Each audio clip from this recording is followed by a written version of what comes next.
Hey, welcome to another episode of New Gameplay. Today, I'm your host, Jeff Cork, joined today by Ben Reeves. Hello. Hello, Leo Vader. The dynamic trio. Here we are again. In the flesh. You asked for it after the Resident Evil 3 one. Yep.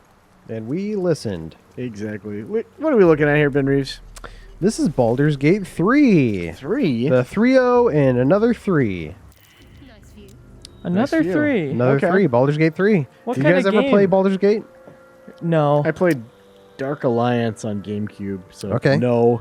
Yeah, not the same at all. No. played Baldur's Ultimate Gate, Alliance. it's an old 90s slash early 2000s RPG. That guy hurt himself when he jumped down there, which is funny. Is this your gameplay? It is not. We did not. We were not Yeah. able to do that. I'm sorry. I wish I would have done Do you even play much games? better. No. Oh my gosh. What a joke. So, Baldur's Gate, top-down RPG. It was originally BioWare. That's kind of like the franchise that got them on the map. Mm-hmm. This is not BioWare, though. This is Larian Studios, who did Divinity Original Sin 1 and 2. Is probably what they're best known for. That's what this game looks like. Uh-huh. And it turns out they were kind of doing their own take on Baldur's Gate with those games, and now they're actually getting to do the real thing. Yeah, that's cool.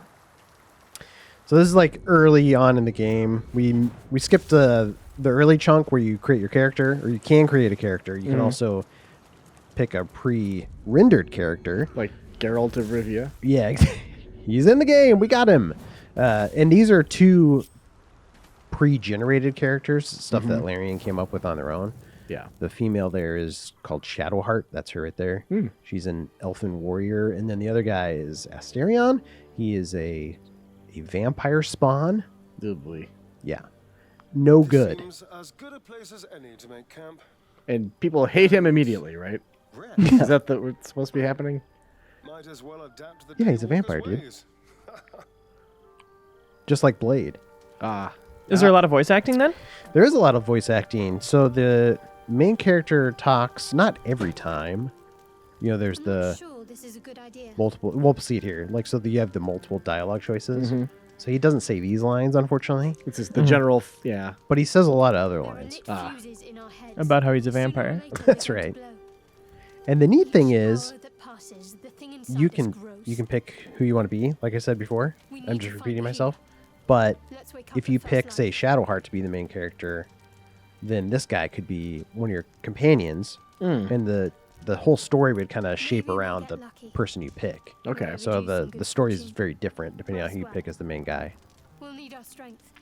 Are there a lot of cool types of people you can be? Like I remember I think it was Divinity 2, you could be a skeleton for the whole game. Tried to rest, but Yeah, I mean they showed us like 4 or 5 different races, several different classes. You know, they're based on D&D rules, just like Baldur's Gate was, the originals. So there's all the like the D&D classes and characters that you can pick from, and they haven't even revealed them all. So presumably there'll be even more to pick from it when the game's actually out.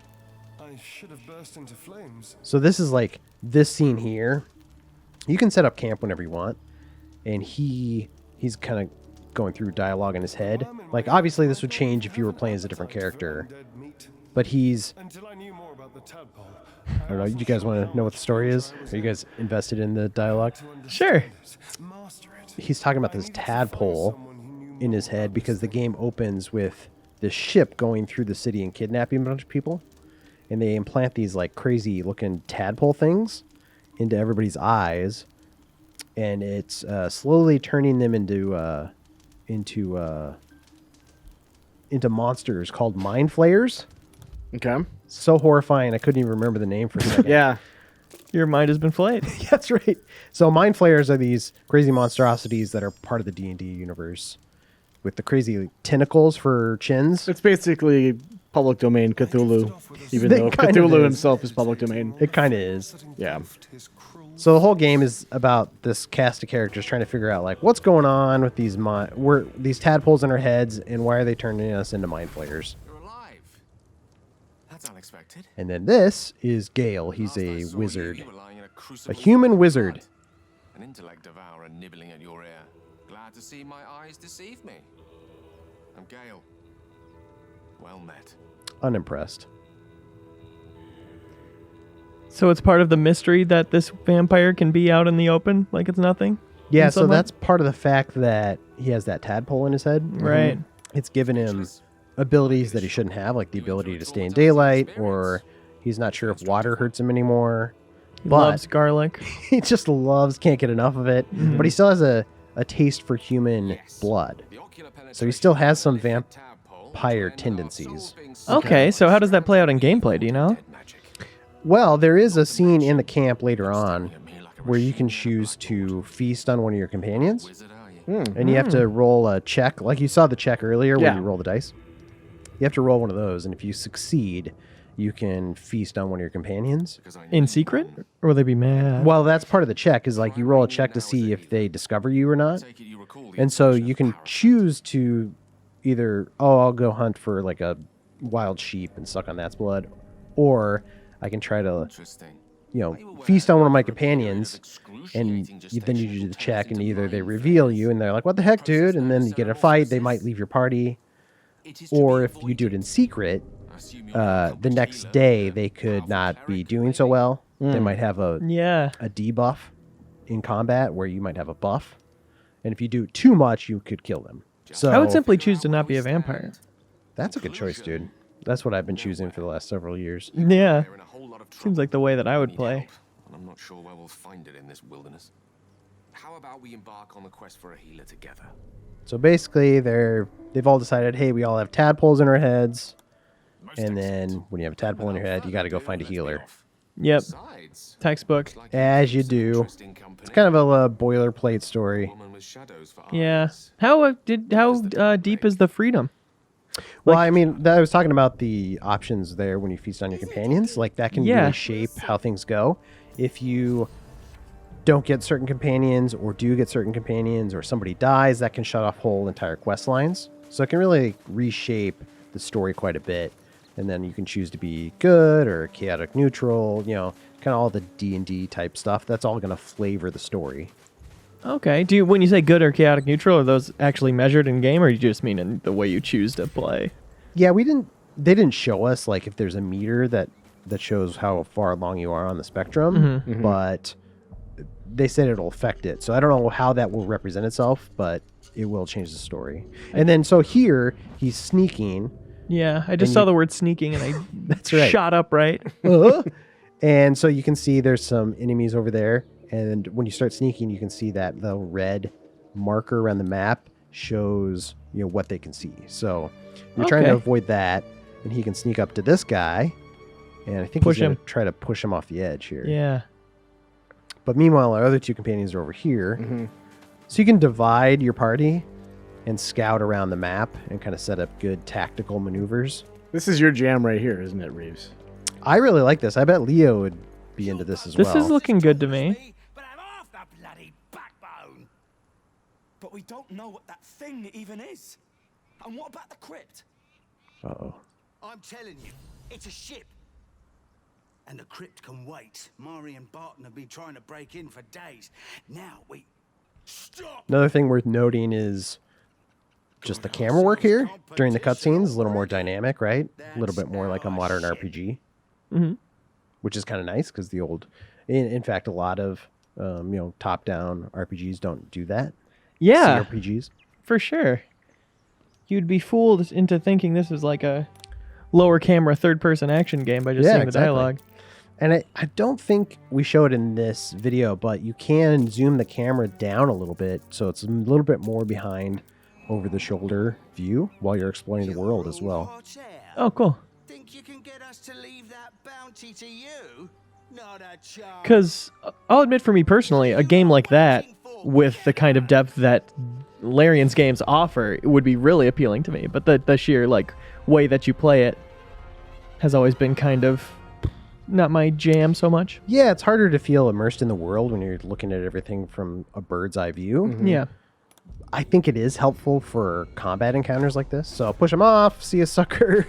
That's good. And so it hurts him, stuns him, and yeah, I think you won't be able to attack for one round. We can push the wooden crate down next, I'm hoping. I think you could actually, because you can pick up objects. What was that actual action? Is there a push ability down there, or how do you do that? Yeah, there's a push ability. I think we saw earlier. There's a jump ability, so you can jump up on things. Okay. You can grab things and stack them on top of things. So at one point in the demo we saw, we were stacking things on top of each other to create a staircase up to a place that you couldn't reach otherwise. And so Larian's really big on systemic gameplay. So things that affect other things. One of the examples of this is the mage just cast grease, which is a spell that creates grease everywhere. And so these guys just slipped on that. And so their movement speed through that is going to be very slow. Grease! It's the word. Yeah, I can imagine Harry Potter saying that. Is there any What meaningful would be the spell for that? Just grease. Are there any meaningful changes to combat from like what you'd expect out of this genre? Yeah, I think the systemic stuff is really big. It's as you can see, turn based. So Right. your heroes will take their turn and then the enemy will go. You have, I think they said 6 seconds worth of time to attack. So your character could move across the battlefield as far as 6 seconds would allow them to move and then attack. Very D&D. And then it's very tactical, but there's no grid, so it feels a little more fluid, I think, which I kind of dig. Yeah, I like that too. I do like grid-based strategy games like XCOM, for example, but this also looks nice. I know I would get into this game if I made myself commit to it. If you made yourself? Yeah. Is it, I don't know, is it stressful or something, or is it intimidating? I just don't play a lot of strategy games like this, especially not turn-based ones. Got a 20, so that was obviously a really good attack. But I do like being tactical. I do like being smart. I just like when my ass is getting kicked to do it faster, you know? You're always like sneaking into the office. Yeah. You guys are always on your patrols. That's right. Every morning. Don't let Leo in. Must be hearing things. Just a box. Yeah. There can't be anyone in the office with me right now. It's 9:30 a.m. Anything else cool about this, Reeves? You want to talk about? Yeah, what else was cool? They showed us a pretty good amount of the game. There's just cool stuff like later on, we're not going to get to see it, but there's a big enemy we're trying to attack. And there's a pit of spiders right behind him. And so like we kind of sneak up and use the spell to like push him into the pit of spiders. And then the spiders make short work of him. So it's like, That's cool. anytime you're in a jam, you can try to like kind of, you have a million different options at your disposal, and you can try to like do different things to get out of, the corner you're put into. That's kind of what Larian said. They were like, hey, we want to offer players a wide variety of things to do, so that it's kind of like if a DM would allow this in an actual game of Dungeons and Dragons, you can do this in the game. I love Which that. is very ambitious, but like, Yeah. I mean, what I saw, like, there's a lot of stuff you can do in this game. I love that so much about D&D, and it's so like impossible for a game to replicate that. The actual freedom of like being able to do literally anything at any point. Right. But I really appreciate when people try. But they're trying, and the game looks really good. I think, if you're into these kinds of games, or if you were a fan of Baldur's Gate in the day, like, this is definitely one to pay attention to. Yeah. And it's coming out. They said in a few months they're going to release it on early access. Now, what does that mean? Is the story going to be incomplete at that point? It will be incomplete. So it'll be like maybe chapter 1 or something. Huh. But you'll be able to mess around with the systems. You'll be able to meet the characters. I believe progress will carry over. So if you want to start the game, that would be one way to sort of dabble. If you want to force yourself into this. I do want to dabble. I'm looking at it, and I'm licking my fingers, and I'm saying, let me dabble. Please dabble. Have they given a time frame for the full release at this point? No, they haven't. Platforms, obviously PC. What else? PC, it's confirmed for Stadia. Really? Yeah. Oddly Never enough. sure if that's a joke. Maybe they were joking and I misread Yeah. it. Yeah, I don't know. And then I think consoles are TBA. Mm-hmm. But Sure. Divinity came to consoles. It So. did, and yeah, and they already have the controllers sorted out. And Right. then there is multiplayer. in the game, similar to how Divinity worked. Co-op? Co-op, yeah. That's great. Yeah, so that's neat. And so this is a moment where you saw he intentionally... So it's in Enter real combat? time, and then at any moment you can switch it over to turn-based mode. That's cool. I like what I'm looking at, to be frank. I'll allow it. Except for that. Oh, sneaking Oh, fail. Sneaking no. failed, sneaking successful. Oh boy. What are you going to do now, buddy? Wow, what a cliffhanger. Yeah, we'll have to leave it there, though, unfortunately. Ignore that. You didn't see that. Yeah, you we're didn't see leaving it this. before. Yeah. If he kills him, you don't pretend you don't know. Exactly. Well, Reeves, thanks for checking this out and telling us everything that we needed to know. Thanks for being here and watching with me. Absolutely. And Leo, thanks for doing your thing, too. I get paid to do it. Yes, so thanks for watching, everybody. Bye. Thank you for watching New Gameplay today. It's our pleasure to bring you fun, unscripted looks at the game releases of the week and beyond. Subscribe on YouTube to get them delivered to your feed at no cost. New Gameplay today. It's for casual friends.